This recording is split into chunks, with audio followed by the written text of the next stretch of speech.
Pemirsa, ratusan pegawai sebuah hotel di Depok berunjuk rasa meminta pembayaran gaji dan THR yang belum diterima. Beberapa di antaranya bahkan di PHK sepihak. Wakil Menteri Ketenagakerjaan Immanuel Ebenezer melakukan inspeksi mendadak ke lokasi.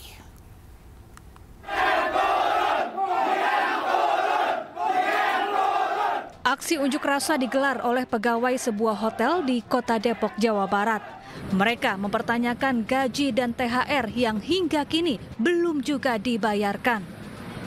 Tak hanya itu, beberapa pegawai hotel ini juga dipecat secara sepihak.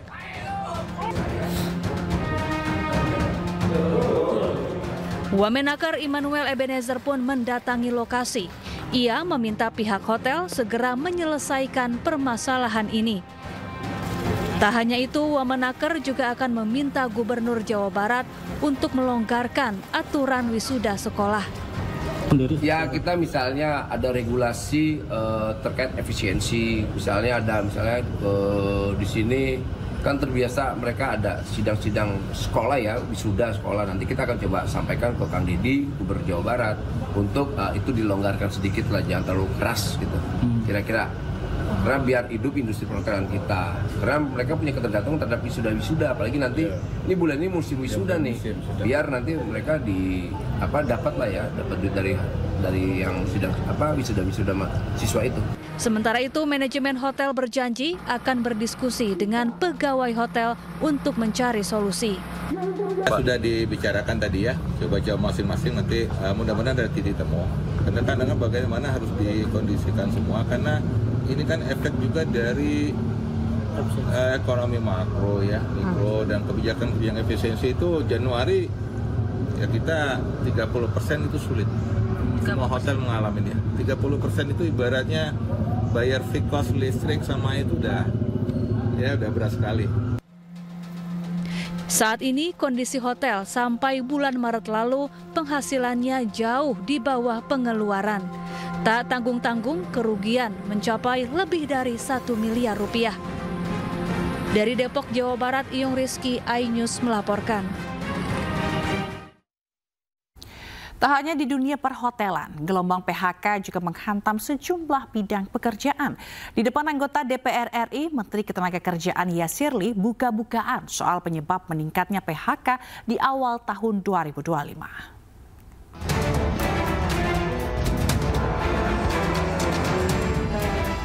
Maraknya gelombang PHK ditandai dengan antrean pencari kerja yang memenuhi sejumlah lowongan pekerjaan. Salah satunya antrean pendaftaran petugas penanganan prasarana dan sarana umum PPSU Jakarta.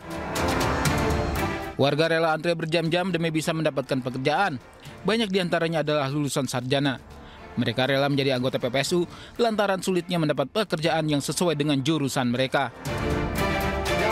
Saat peringatan Hari Buruh, Presiden Prabowo tegaskan akan melindungi pekerja dari PHK sepihak. Satgas PHK pun akan dibentuk untuk memberikan solusi akan maraknya gelombang PHK.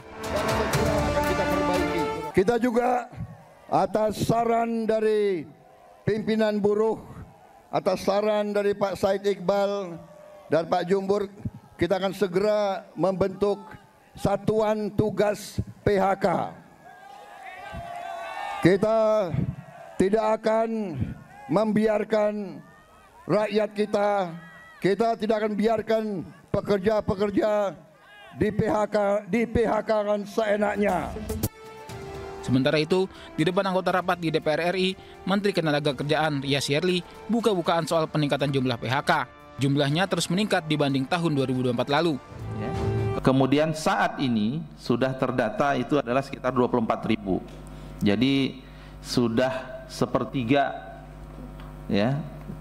lebih dari sepertiga dari tahun 2024. Ya, jadi kalau ada yang bertanya PHK year to year gabungannya itu saat ini dibandingkan tahun lalu memang meningkat.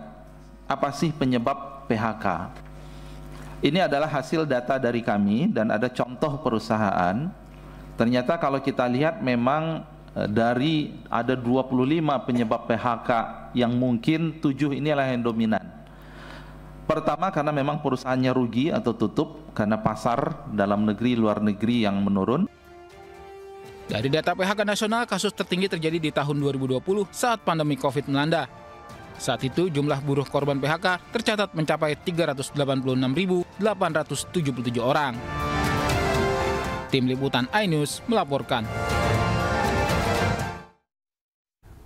Menteri Ketenagakerjaan Yasirli juga membuka data pemutusan hubungan kerja dari tahun 2022 hingga 2025. Tak hanya itu, ada 3 provinsi yang menjadi daerah paling banyak PHK. Berikut rinciannya.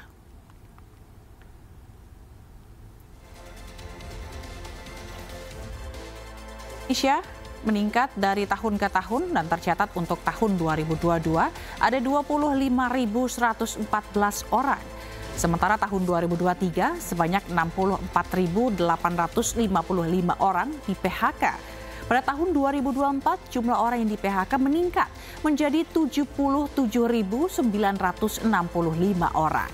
Di tahun 2025 hingga bulan April sebanyak 24.036 orang harus kehilangan pekerjaannya.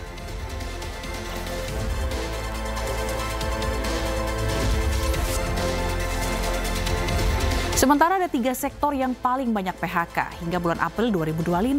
Sektor industri pengolahan menjadi industri dengan jumlah PHK terbanyak, yaitu 16.801 orang. Sementara sektor perdagangan besar dan eceran sebanyak 3.622 orang dan pada sektor aktivitas jasa lainnya sebanyak 2.012 orang.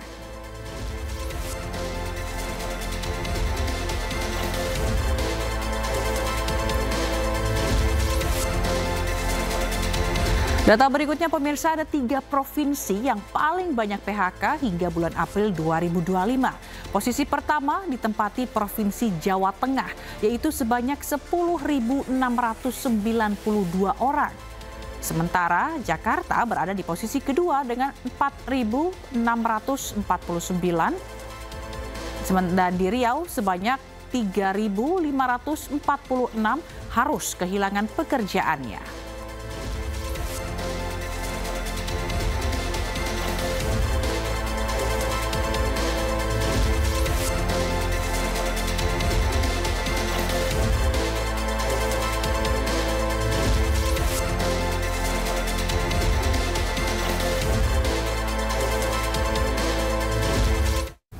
Sementara itu pembatasan usia dalam lowongan pekerjaan ikut menyumbang jumlah pengangguran.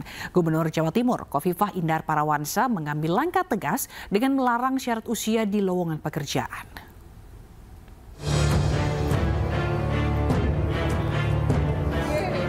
Itu juga menjadi penghambat orang mau bekerja dihambat dengan syarat-syarat ketentuan umur yang akhirnya maaf kawan-kawan jurnalis juga berdampak. Kawan-kawan misalnya yang sudah umur 40, 45 lantas karena umurnya tidak sesuai dengan syarat akhirnya apa? Hopeless mencari pekerjaan dan kita berharap ini dihapus.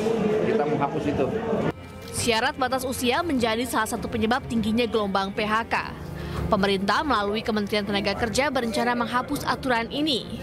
Gubernur Jawa Timur Khofifah Indar Parawansa menerbitkan surat edaran larangan diskriminasi usia pada lowongan pekerjaan di Jawa Timur. Ya, tapi bahwa di perusahaan-perusahaan ini seringkali mempersyaratkan usia maksimal 25 tahun. Ini kalau sudah mereka katakan kena PHK ya udah selesai aja gitu. Nah, untuk sektor-sektor seperti itulah kita sudah mengkomunikasikan kepada pemberi kerja ya, pemilik perusahaan-perusahaan yang karyawannya bisa di atas 5 ribuan lah yang kita komunikasikan. Mereka tidak keberatan untuk itu. Perusahaan-perusahaan Jawa Timur diharapkan menerapkan sistem rekrutmen berbasis kompetensi. Nantinya Jawa Timur ingin menjadi pelopor dalam menciptakan pasar kerja yang adil dan inklusif. Dari Surabaya, Jawa Timur, Ahmad Ilyasan, iNews melaporkan.